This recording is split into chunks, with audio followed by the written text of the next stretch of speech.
So, in the beginning of our gospel reading today, Jesus says, nothing which is veiled will remain so. Nothing that is hidden will remain so. What is veiled will be uncovered. What is hidden, revealed. Sometimes I struggle to have hope.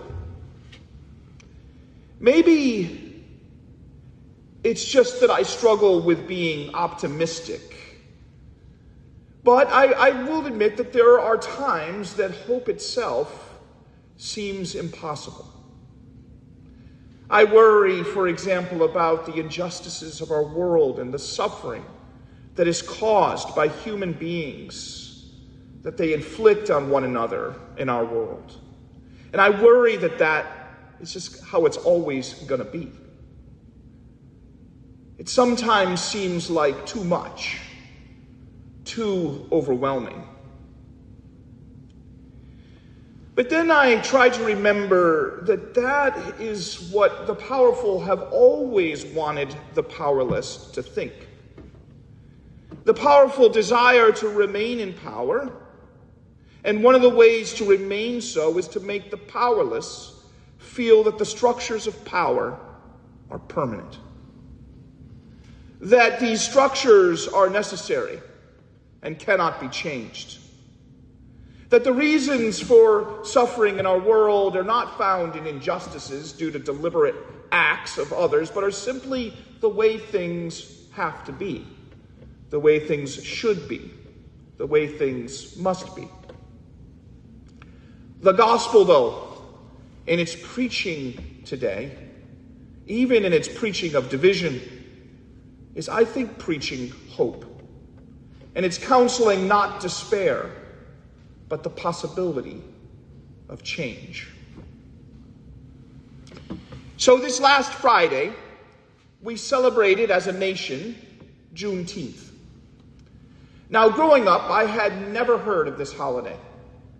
And I was kind of a Civil War buff, and of course I had heard of the Emancipation Proclamation, but we weren't taught about Juneteenth and how it was celebrated in African American communities, going all the way back to 1866, in fact. And it wasn't until I did my medical training in Houston that I heard about the holiday. Because that was the day that the Emancipation Proclamation was codified into law in Texas, and enslaved people were freed. So the Emancipation Proclamation happened much earlier. And as the Union Army marched through the South, those who were enslaved behind Union lines were freed. So slavery did not end everywhere at the same time. Texas was, in fact, one of the last, but not the last, to end and abolish slavery. It's hard to imagine, I think, what it must have been like to live enslaved. The one enslaved is completely powerless over their fate. Yet in the records and memories of formerly enslaved people, you can read about a certain hope that they retained for a different possibility for the future. And there are all these spirituals, and there's one that's my favorite, that maybe not my favorite, but one that I really like that has a little bit of this hope in it. It's called All God's Children Have Shoes. You know that one? And I'm going to try to, can I try to sing it? Let's try, ready? I've got a robe, you've got a robe, all God's children got a robe. When I get to heaven, gonna put on that robe and dance all over God's heaven. I've got shoes, you've got shoes, all God's children got shoes. When I get to heaven, gonna put on those shoes and dance all over God's heaven. All right, that's enough of that. Thank you. So And there's a few more lines and we'll talk about them, but I wanted to just sort of talk about Howard Thurman, that great teacher of Martin Luther King Jr. He was a theologian and a pastor and a spiritual writer and a chaplain at Boston University, where I went to undergrad. He wrote about this spiritual, and he said that it wasn't just about heaven. It wasn't just about the hereafter. It was really about equality. It was an assertion that we are all God's children, and none of God's children are better than the others. All God's children have shoes. All God's children have a robe. All God's children have a crown. All of God's children are deserving of God's love. And here on earth, they're also deserving of shoes and freedom and justice. So what is hidden then is twofold. It's that suffering has a cause, and that cause can be changed. What is revealed is that there are some who benefit from suffering, and others and some that can benefit from suffering. And let me say that again. What is revealed is that there can be some who benefit from the suffering of others, and this too can be changed. Howard Thurman taught that all God's children deserve dignity. I have an inner center. You have an inner center. All God's children have an inner center. And as we approach our 250th anniversary as a nation, it's not clear that we believe that all are equal, that all deserve dignity.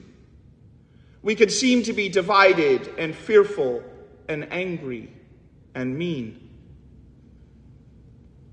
Luke and I yesterday watched the show, The Band of Brothers.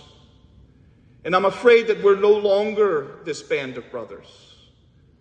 We're like separate tribes, and we no longer see ourselves as all God's children.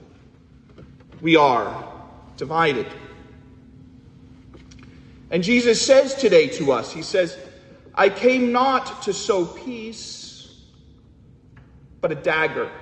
That's another translation of that word sword. I came not to sow peace, but to sow a dagger. That's very interesting and difficult, since last week I talked to you about the Sermon on the Mount and how we're all called to be peacemakers. And here on this Father's Day, we hear about division of family member against family member, son against father, daughter against mother. And let's not be naive about our situation.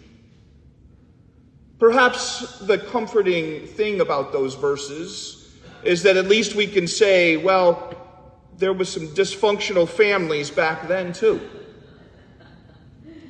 And I think we do have to read those lines in conjunction with the next lines, those last verses, which I think are a type of Zen koan. You only save your soul by losing it. You lose it by trying to save it. And following Jesus is taking up our cross, and as Jesus took up his. So how might we understand these verses? I think I hear in them the reality of human sin and suffering. Even within families, we can sometimes feel trapped and bullied and hidden. And I'm not talking about cases of abuse only. I'm also just saying that family life can be hard. And children have to break away sometimes, and those breaks can be violent. And I think that's part of our story, and we don't need to run from it. But what I think we can take from it is that the division, the dagger, the sword, the struggle is really for the sake of our soul.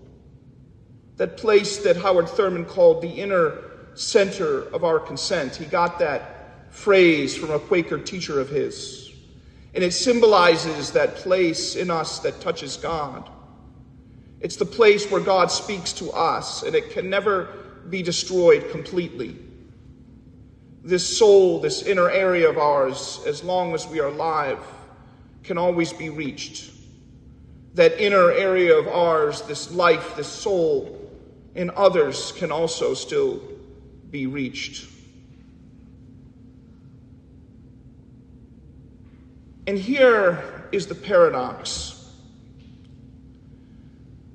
That place that God touches and from which we touch God deserves to be protected, deserves to be nurtured, and deserves to be given room to grow. But it only does that if we can give it away. If we give up our fear and our suspicion. If we reach out to others.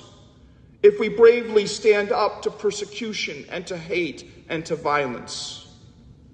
Jesus does not tell us to take up our daggers and our swords and follow him. He tells us to take up our cross. Meaning, even in the hardest of times, remember that all God's children have a crown. I've got a crown. You've got a crown. And all God's children have a crown. And that crown may seem hidden at times, but it is there and it can never be stolen. So I'm going to leave you with one last thing.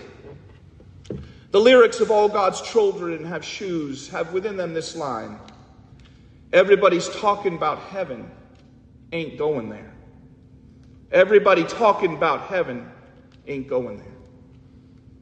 It's a rebuke to those who talk about heaven but who are hypocrites. Those who preach a message but it isn't God's. And there are plenty of preachers out there like that. There's plenty of sources out there that teach us things clothed in God's message but are not really God's message. So it can be rough out there. And Jesus tells us today, keep your eyes on the prize and have hope. Take care of one another, even in the midst of division. Defend your heart, but at the same time, do not be afraid to open it to the world.